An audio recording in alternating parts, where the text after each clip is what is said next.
और व्याकरण। भाषा।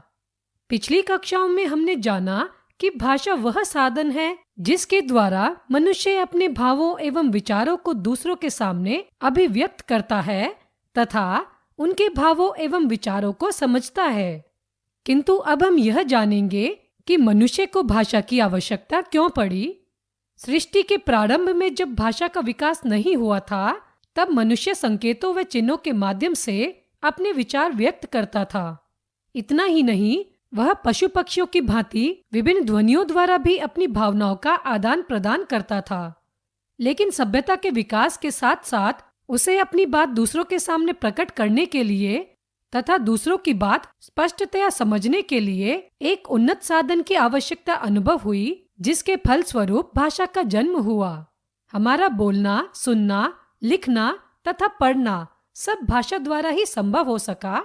जैसे उपरोक्त पहले चित्र में आपने देखा कि अध्यापिका व छात्रों के मध्य विचारों का आदान प्रदान बोलकर व सुनकर किया जा रहा है, जबकि दूसरे चित्र में विचारों का आदान प्रदान लिखकर व पढ़कर किया जा रहा है। अतः बोलकर, सुनकर, लिखकर व पढ़कर विचारों एवं भावों को अभिव्यक्त करने अथवा ग्रहण करने के लिए भाषा की आवश्यकता होती है। भाषा के रूप। भाषा के दो रूप होते हैं, एक मौखिक भाषा, दो लिखित भाषा। एक मौखिक भाषा। जब मन के भावों को मुख से बोलकर प्रकट किया जाता है तो भाषा का यह रूप मौखिक भाषा कहलाता है। टेलीफोन पर बातें करना, वाद विवाद करना आदि मौखिक भाषा के उदाहरण हैं। दो लिखित भाषा। जब मन के भावों को लिखकर प्रकट किया जाता है तो भाषा का यह रूप लिखित भाषा कहलाता है। पत्र लिखना, ईमेल भेजना आदि लिखित भाषा के उदाहरण हैं। राजभाषा। सरकारी कामकाज में प्रयोग होने वाली भाषा राजभाषा कहलाती है। हमारे देश की राजभाषा हिंदी है। 14 सितंबर 1949 को भारतीय संविधान द्वारा हिंदी को राजभाषा के रूप में स्वीकार किया गया। अतः हमारे देश में प्रतिवर्ष 14 सितंबर को हिंदी दिवस मनाया जाता है। यह भी जानो, हिंदी विश्व में सबसे अधिक बोली जाने वाली तीसरी भाषा है। राष्ट्रभाषा। किसी देश अथवा राष्ट्र के अधिकांश लोग जिस भाषा को बोलते तथा समझते हैं उसे उस देश या राष्ट्र की राष्ट्रभाषा कहते हैं। भारत की राष्ट्रभाषा हिंदी है।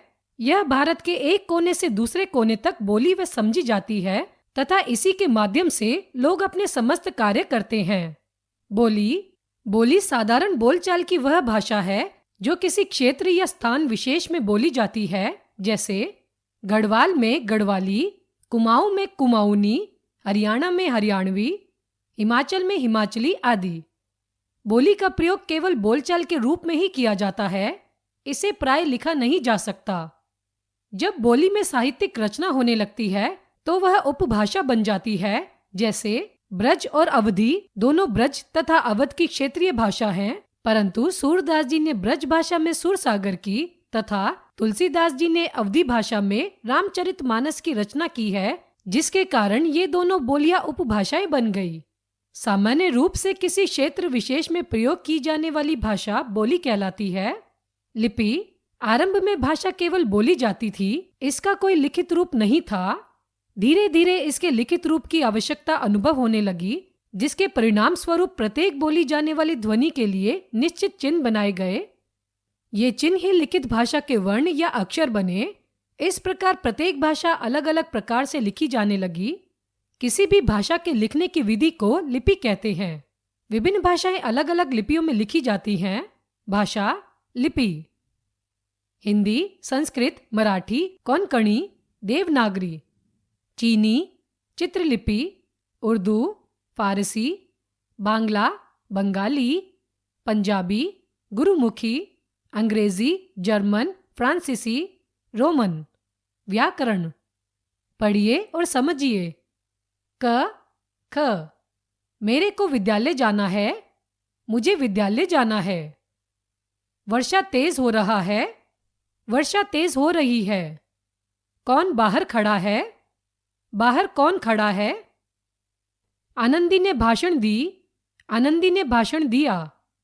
उपरोक्त खंड क के वाक्यों में कुछ अशुद्धियां हैं जिन्हें खंड ख के वाक्यों में दूर करके लिखा गया है। ये अशुद्धियां व्याकरण द्वारा शुद्ध की गई हैं। शुद्ध बोलना, लिखना और पढ़ना व्याकरण के ज्ञान द्वारा ही संभव हो सकता है। अतः व्याकरण का ज्ञान होना नितांत आवश्यक है। व्याकरण वह शास्त्र है जो हमें भाषा को शुद्ध बोलना, लिखना और पढ़ना सिखाता है। व्याकरण के विभाग। भाषा की सबसे छोटी इकाई वर्ण होती है। वर्णों के संयोग से शब्द बनते हैं तथा शब्दों के मेल से वाक्य बनते हैं। इस प्रकार व्याकरण के 3 विभाग होते हैं। 1. वर्ण विचार, 2. शब्द विचार, 3. वाक्य विचार। 1. वर्ण विचार। व्याकरण के इस विभाग में वर्णों के स्वरूप, भेद, प्रकार, उच्चारण आदि का अध्ययन किया जाता है। 2. शब्द विचार। व्याकरण के इस विभाग में शब्दों के भेद, उत्पत्ति, बनावट, अर्थ, प्रकार आदि का अध्ययन किया जाता है। 3. वाक्य विचार। व्याकरण के इस विभाग में वाक्यों के भेद, रचना, प्रयोग, विश्लेषण आदि का अध्ययन किया जाता है। हमने सीखा, भाषा वह साधन है जिसके द्वारा मनुष्य अपने भावों एवं विचारों को दूसरों के सामने अभिव्यक्त करता है तथा उनके भावों एवं विचारों को समझता है। भाषा के 2 रूप होते हैं, मौखिक भाषा तथा लिखित भाषा। सामान्य रूप से किसी क्षेत्र विशेष में प्रयोग की जाने वाली भाषा बोली कहलाती है। किसी भी भाषा के लिखने की विधि को लिपि कहते हैं। व्याकरण वह शास्त्र है जो हमें भाषा को शुद्ध बोलना, लिखना और पढ़ना सिखाता है।